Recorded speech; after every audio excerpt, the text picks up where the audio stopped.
지난주에 예측하셨던 게 뭐냐면 윤석열 시진핑 회담 없을 거다라고 예측하셨잖아요. 네. 정말 없었어요? 없었어. 아니 미국 정상과 바이든하고 시진핑 만났고 기시다랑 시진핑 만났는데 왜 우리 못 만나는 겁니까? 한미일인데.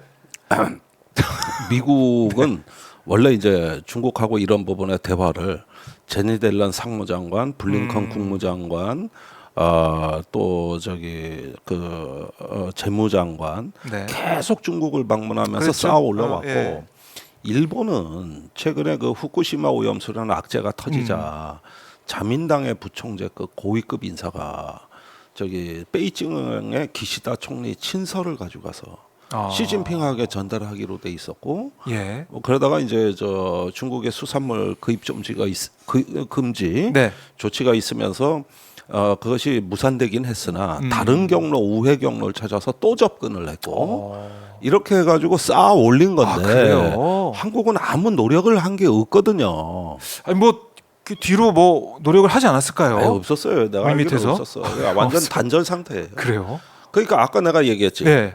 40년 만에 러시아가 대한민국 자산이었는데 지금 북한의 자산으로 된 외교 참사가 일어났다.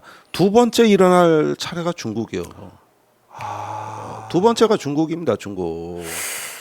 67초 만났는데 그걸로 안 되나요? 아니 뭐 시진핑 주석과 67초 뭐 몇 마디 했겠어요. 그거 예. 하고 싶은 말은 꺼내지도 못한 자리인데 그것도 서서 한 얘기고 그렇죠. 여러 사람 정상이 있었던. 표정은 되게 좋아 보여요, 윤석열 대통령이. 아니 그러니까 지금은 만나고 싶은 거야. 만나고 싶은 거예요. 지금? 그래가지고 타지는 했는데 우리가 얘기하면은 얼른 그럽시다 이럴 줄 알았던 거예요.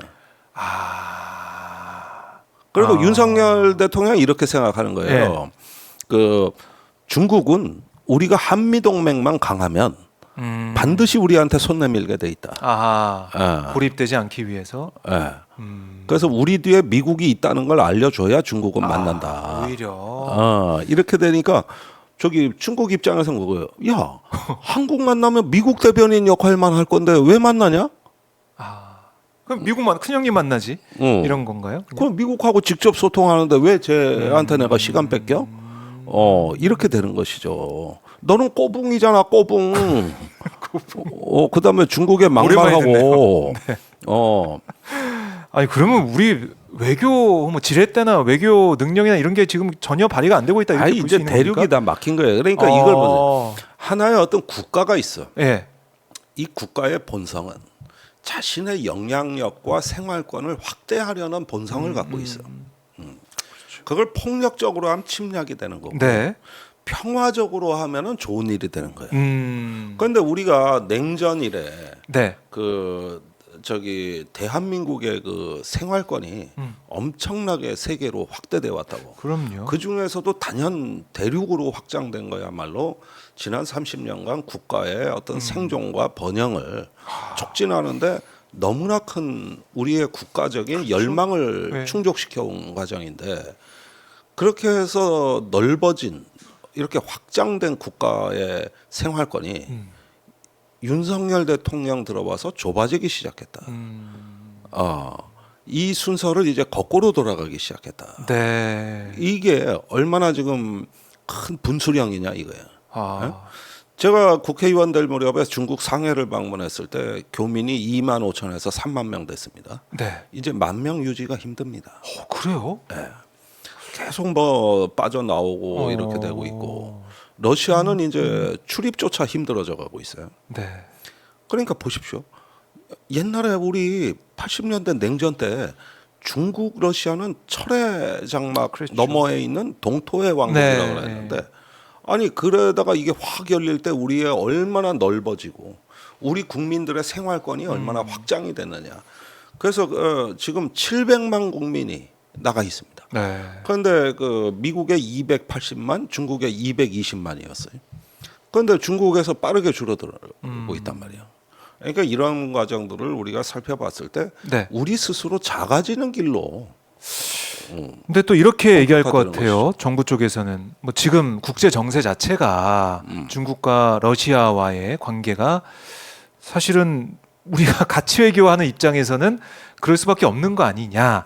그리고 새로운 팔로 뭐 이른바 인도 태평양 전략 통해서 인도나 이런 쪽으로 그러니까 좀 넓어지는 게 아니냐. 그 얘기하는 나라는 한국밖에 없어요. 그래요?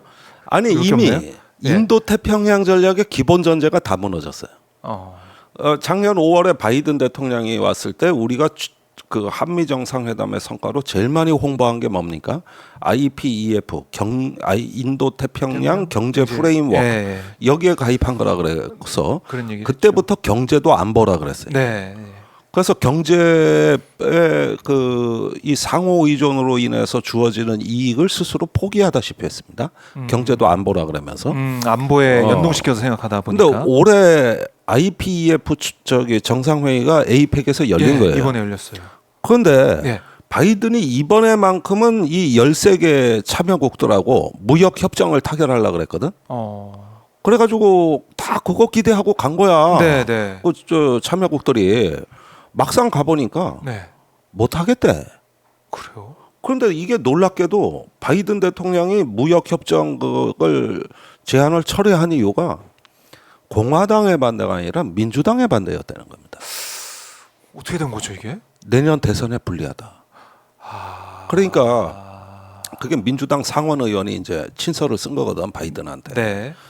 무슨 얘기냐면 지금은 미국 우선주의가 대세인데 이렇게 동맹국들하고 뭐 경제 프레임워크 그게 옛날에 오바마가 CPTPP라 그래서 네. 환태평양 포괄적 경제 공동체라고 했던 게 지금 변형된 게 IPEF예요. 근데 여기서 서로 무역과 기술의 협력을 서로 해가지고 네, 네. 공동체를 만들자는 뜻이요. 그렇죠. 그런데 미국 제조업 노동자들이 싫어해. 우리 자국 제조업 우선이야. 이게 대세가 되다 보니까 저기 생각했던 거와 다르게 가고 있는. 그래가지고 이번에 네. 그 총회 연다는 소식 들고 갔더니 예. 전부 배신감을 느낀 거예요. 거기에 참여한 국가들은 네. 사실은 이런 공동체보다 무역 장벽을 허물고 자유무역을 원해. 그런데 이왕 자유무역에 여러 가지 이 지정학적인 요인이 생기고 어려워지니 이거라도 참여하면 미국이 자기 시장을 우리한테 부분적으로나마 열어줄 거 아니냐. 이래서 참여한 나라들이. 네. 근데 이 아예 그 말도 못 꺼냈다. 이 얘기는 그것마저 못 하겠다는 얘기인데. 그러면은 자, 뭐 경제는 안보라고 얘기한 지난 1년 반 동안에 이 윤석열 정부에 의해 네. 그 설명은 이건 뭐 뭘 뜻하는 거야? 그렇네요. 어떻게 이해해야 되는 거야? 안 되잖아. 그리고 미국은 중국하고 협력하겠다고 쫓아가잖아. 야. 이건 원래 중국을 배제하고 우리끼리 그렇죠. 무역 잘하자고 만든 건데 공급망 뭐 협력 이런 1년 반 동안 나온 성과가 한 개도 없어. 그런데 아직까지도 경제는 안 보래. 네. 그러니까 저기 망상에 젖어 있어. 그리고 안보나 이것도 미중이 군사 채널을 회복해. 맞아요. 뭐 대만 해협? 그거 시진핑이 침공 안 한다 그래가지고 지금 바이든이 좋아하고 있어. 그래가지고 군사 채널 복원에 또 합의했어. 네. 회복됐어. 뭡니까 이거 우리는 뭡니까? 아니 그러면 예. 지난 1년 반 동안에 한미일 왜 서둘렀냐고. 그러게요. 그게 대만이나 맞아요. 남중국해에 예. 그 위협이 있을 때 한미일이 행동을 통일하기 위해서 서두른 거란 말이야. 그런데 지금 그 얘기를 한국만 하고 있어. 일본도 그 얘기를 안 해. 그러니까 이 얘기를 영국의 텔레그래퍼에다가 영국으로 출국 전에 인도 태평양 전략이 어떻고 대만이 어떻고 남중국해가 어떻고 이렇게 윤석열이 인터뷰에 잔뜩 또 찌끄리면서 똥을 퍼질러 쌌어. 네. 그러니까 중국에서 당장 반응이 나왔어. 뭐라고요? 네 일 아니야 참견하지 마. 그게 얼마나 가소롭단 얘기야. 지금 세상이 어떻게 돌아가는지도 모르고.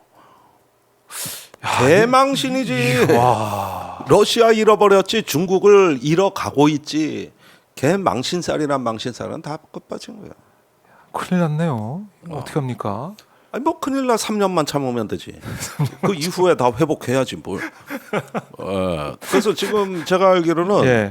한국 학자들이 중국에 엄청나게 많이 갑니다. 그래요? 정보만 안 가요. 정부만 안 가 민간 교류는 텄어 지금 중국하고. 저도 올해 2번이나 갔다 왔고. 네. 이렇게 해가지고 중국하고 여러 가지 재밌는 얘기 나누면서 우리는 허심탄회하게 대화해요. 나도 중국의 민간에서. 권위주의는 싫어. 네. 그러나 관계는 관리해야 돼. 음. 그래서 이게 국제 정치에서 괜한 도덕을 거들먹거리고 같이. 가치를 거들먹거리고 예. 그러다가 혼자 고립되는 거예요 이게. 사실 제가 오면서 글 하나를 읽었는데 네. 영국이 옛날 오스만 제국을 도와가지고 러시아하고 전쟁을 지원하다가 전쟁이 더 커진 적이 있어요. 그런데 그런 짓 하지 말라는 거예요. 그게 괜히 정치와 도덕을 개입하니까 더 국제 정치는 힘들어지더라. 그런데 1815년에 이제 나폴레옹 전쟁이 끝나고 성립된 유럽의 빈 체제는 정치와 도덕이 아니라 세력 균형과 정통성을 중시하는 네. 이런 어떤 각자 영토를 중시하는 질서를 네. 만드니까 100년의 평화를 누렸고 거기서 산업혁명이 일어났고 음. 근대 사회가 출현을 한 거거든. 네. 근데 정치에 무슨 이데올로기를 자꾸 개입해가지고 이렇게 해가지고 중국 러시아를 적으로 만드는 이 대통령은 30년간 역대 대통령이 쌓아 올렸던 성과를 하루아침에 말아먹는데 3년만 말아먹어 놓으면 네. 그때 우리 국민들이 판단하시고 그때 가서 우리는 다시 회복할 거다. 3년만 이왕이면 이왕이면 더 빨리 나가면 좋고. 맥시멈 3년 네. 참고 있으면 된다. 지금 외교에 대해서 다시 한번 우리가 생각을 해봐야 되고 지금 1년 반이 윤석열 정부 들어선 지 지났으니까 평가도 해봐야 되고 네. 냉철하게 지적할 건 지적해야 된다 이렇게 생각이 들고요.